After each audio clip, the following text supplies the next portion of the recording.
ये पाठ पढ़ने वाले हैं, ये महादेवी वर्मा का एक संस्मरण है। महादेवी वर्मा जी हैं, उन्हें पशु प्राणियों से बहुत ही लगाव था। वो अपने उनके घर में जो भी उनके पालतू पशु थे उनके बारे में अपने संस्मरण में लिखती है, तो वही आज हमारे पाठ में है। यहाँ पे वो अपने घर में एक पालतू जो घोड़ी लेके आते हैं बच्चों के घूमने के लिए, तो वही घोड़ी उनके घर में कैसे आई और उनके पूरे जो उनके साथ उनके जो भी संस्मरण जुड़े हुए हैं उसकी बात ये पाठ में की गई है।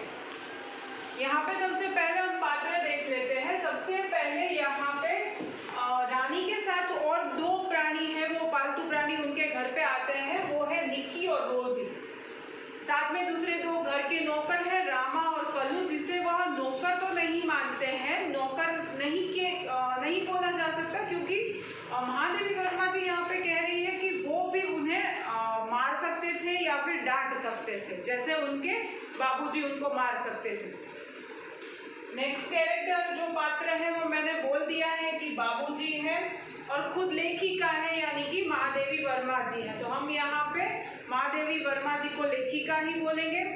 सबसे पहले यहाँ पे महादेवी वर्मा जी है, वो बता रही है कि वो टाइम पे जब भी अंग्रेज हमारे ऊपर राज कर रहे थे तब की बात है, तो अंग्रेजों के जो बच्चे रहते हैं वो घोड़े के बच्चों छोटे जो घोड़े रहते हैं जिसे हम टट्टू बोलते हैं उसके ऊपर घूमा करते थे। तो महादेवी वर्मा और उसके भाई बहन हैं, वो जाके अपने बाबूजी को बोलते हैं कि हमें भी घोड़ों के ऊपर घूमना है, हमारे लिए भी एक टट्टू लाया जाए।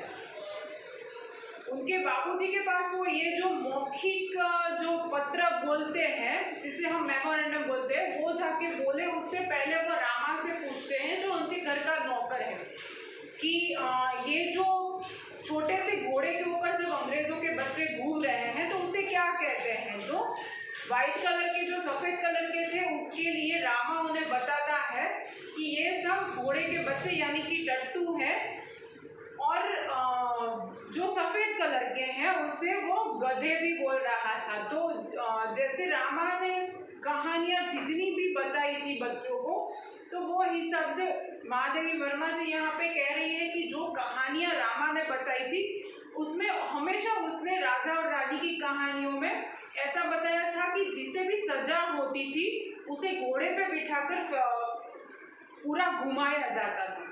तो ये जो अंग्रेज के बच्चे हैं इन्होंने कौन सी गलती की है कि उन्हें ये सजा मिली है, तो रामा बच्चों को ऐसा बताता है, रामा ये ज्ञान देता है कि इन लोगों ने अपने देश में कुछ गलतियां की है, इसलिए उन्हें ये गधे पे बैठा के यहाँ पे हमारे देश में घूमने के लिए भेज दिया गया है। तो ये रामा का ये ज्ञान बच्चे हैं वो सुनते हैं, क्योंकि बच्चे हैं, छोटे हैं, और रामा है वो उन्हें कहानियाँ सुनाता रहता है। रामा की बात सुनकर फिर उनको भी ऐसा लगता है कि हमें भी बैठने के लिए कोई सवारी चाहिए, तो वो जाके अपने पिताजी को कहते हैं, और सबसे आगे महादेवी जी होती है और बोलती है कि हमें बैठने के लिए सवारी चाहिए, इन सब के लिए है तो हमारे लिए क्यों नहीं। बाबूजी है वो बात मान लेते हैं, और यहीं से एंटर होती है हमारे पाठ का अगला कैरेक्टर रानी। रानी का नाम एक्चुअली ताज रानी था, लेकिन यहाँ पे सब इसे रानी कहकर ही पुकारते हैं। इनके घर में कोई अस्तबल नहीं था, यानी कि घोड़े को बांधने की कोई जगह नहीं थी, तो बरामदे में ही उसे बांधा जाता है, और उसके लिए कुछ दीवारें बनाई जाती है वहाँ पे। तो ये सब देख के बच्चों को ऐसा लगता है कि इसके लिए क्यों इतना सारा कुछ किया जाता है, हमारे लिए तो कभी खिड़की में से दरवाज़ा बना नहीं है कि, क्योंकि हमें भी वहाँ से कई बार कूद के जाना पड़ता है, तो बच्चों को उससे थोड़ी सी ईर्ष्या भी हो जाती है। तो वो पहले तो रानी से बात नहीं करते हैं या हिलते मिलते नहीं हैं, परंतु धीरे धीरे जैसे ही वो रानी से मिलने लगते हैं, खेलने लगते हैं, तो महादेवी जी कहती है कि हम धीरे धीरे वो रानी के साथ हिल मिल जाते हैं, हम सवारी करने लगते हैं। और रामा है वो सुबह और शाम, जैसे हम स्कूल से आते हैं तो शाम के टाइम पे सबको बारी बारी से उसकी सवारी भी कराता है। धीरे धीरे महादेवी वर्मा कहती है कि हम सब बच्चों के खिलौने हैं वो वहाँ पे खिड़की पे और सब जगह पे फैलने लगते हैं, क्योंकि हमें वहाँ वो रानी से पूरा लगाव हो जाता है। रानी की सुंदरता भी महादेवी जी ने बहुत अच्छे से यहाँ पे चित्रण उसका भी बहुत अच्छे से किया है। एक बार होता ऐसा है कि महादेवी वर्मा है वो बताती है कि यहाँ पे हम लोग शाम को जो रामा है उसे रामा भी नहीं था और घोड़ी को संभालने के लिए एक साइज रखा गया था, एक नौकर रखा गया था जो घोड़ी को संभालता था, पर वो एक दिन नहीं था और घोड़ा था वो खुला था, वो बंधा हुआ नहीं था। तो वो क्या करते हैं, वो घोड़े को बाहर लेके जाते हैं और सब एक के बाद एक उसकी सवारी करते हैं। तो जब भी महादेवी वर्मा है वो उसके ऊपर सवार होती है तो उसका जो छोटा भाई है वो पतली सी सोटी है वो घोड़े के पैर के ऊपर लगा देता है। जैसे ही घोड़ी के पैर के ऊपर सोटी लगती है तो घोड़ा भागने लगता है। महादेवी वर्मा पहले तो अपना संतुलन है वो मैनेज कर लेती है, वो संभाल लेती है, पर आगे जाके वो गिर जाती है। तो घोड़ी को भी घोड़ी जैसे वहां पे खड़ी रह जाती है तो महादेवी वर्मा कहती है कि ऐसा लग रहा था जैसे घोड़ी को भी पश्चाताप हो रहा है कि ये मैंने क्या कर दिया।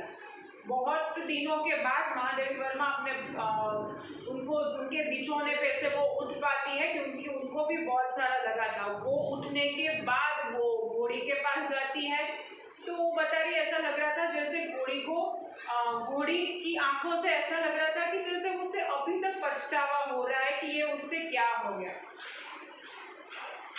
इस घोड़ी के ऊपर सवार होने के लिए महादेवी वर्मा के अनुसार उन लोगों के लिए अलग अलग तरीके के जिन भी आए थे कि जिसके ऊपर वो लोग अच्छे से बैठ के सवारी कर सके। जैसे महादेवी वर्मा के लिए अलग से आया था, उसके भाई के लिए और छोटे भाई के लिए ऐसा कि जिससे वो गिर नहीं जाए। आगे और एक प्रसंग बताते हुए महादेवी वर्मा बताती है कि एक दिन उसके भाई का जन्मदिन था तो उसकी नानी ने उसके लिए सोने के कड़े भेजे थे। सोने के कड़े थे, वो सब खेल रहे थे अपने, तो वो जाके वो खेलते खेलते सोने के कड़े उसके भाई ने थे, उसकी नानी ने दिए थे तो उसने पहन लिए थे। उसके भाई ने खेलते खेलते ये बच्चे हैं वो अस्तबल में जाते हैं और पता नहीं क्या सूझता है तो वो घोड़े के दोनों कान पे, जो ताज रानी है उसके कान पे वो दोनों कड़े पहना देते हैं।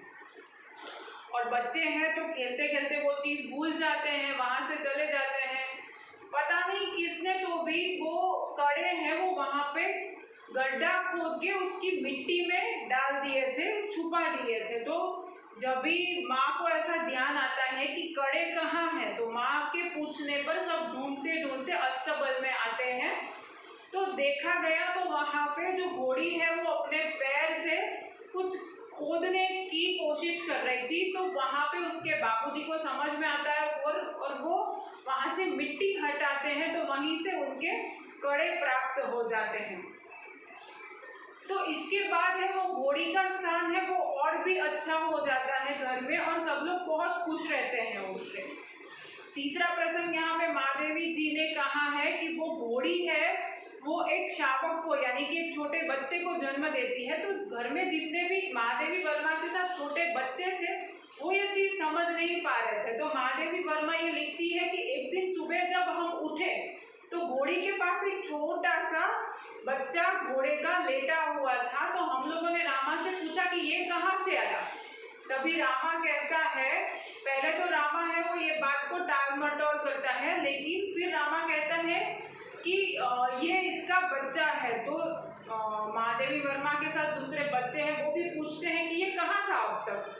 तो वो रामा बताता है कि ये चारा खा के इसके पेट में ही सोया हुआ था। तभी महादेवी वर्मा को बहुत गुस्सा आता है। वो बोलती है कि ये छोटे जीव रहते हैं तो कुछ भी काम के नहीं रहते हैं, चारा खा के सिर्फ पेट में सोए रहते हैं।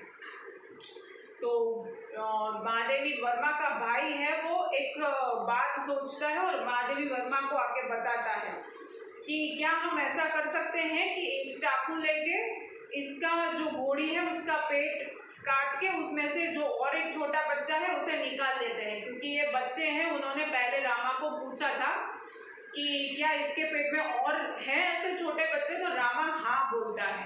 तो उसके बाद है जो उसका भाई है वो ये बात करता है तो सब लोग तैयार हो आते हैं और सब्जी काटने का चाकू लेके सब बच्चे अस्तबल में इकट्ठा होते हैं। महादेवी वर्मा है वो बोलती है कि मैंने हाँ तो बोल दी, लेकिन मेरा जो है वो जी नहीं कर रहा था ये सब करने के लिए। फिर भी जैसे ही मैंने चाकू हाथ में उठाया, फिर मैंने सोचा कि अगर इसका पेट है वो कट कर दिया जाए या चीर दिया जाए तो इसे स्टिच कैसे करेंगे, इसे सिएंगे कैसे वापस से। तो वो ऐसा बोलती है कि हमने सोचा कि जैसे माँ है वो सुई धागे से कपड़े सी लेती है, वैसे हम भी इसके पेट को सी लेंगे। लेकिन क्या माँ सीती है वो सुई, ये पेट है वो सिलने के लिए काफ़ी रहेगी? तो सब सोचते हैं बच्चे कि नहीं, ये तो नहीं हो सकता है, और जो बड़ा सुइया है वो तो बहुत ऊपर तक पड़ा है, तो वो हमारे हाथ में नहीं आएगा। फिर क्या करेंगे? तो यही सोच के ये योजना साइड में रख दी जाती है। ये योजना के ऊपर कोई अमल नहीं होता है। और धीरे धीरे जैसे ही वो घोड़ी का बच्चा था, वो शिशु था, वो बड़ा होता है, चलने फिरने लगता है, तो वो भी सबको बड़ा प्यारा लगने लगता है। तो बच्चे हैं तो वो बात जो उन्होंने योजना बनाई थी वो बात है वो भूल जाते हैं।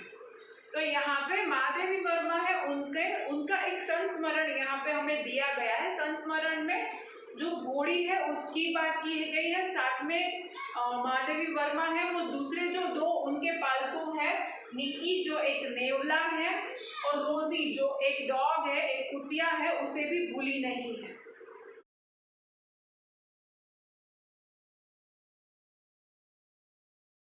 आभार।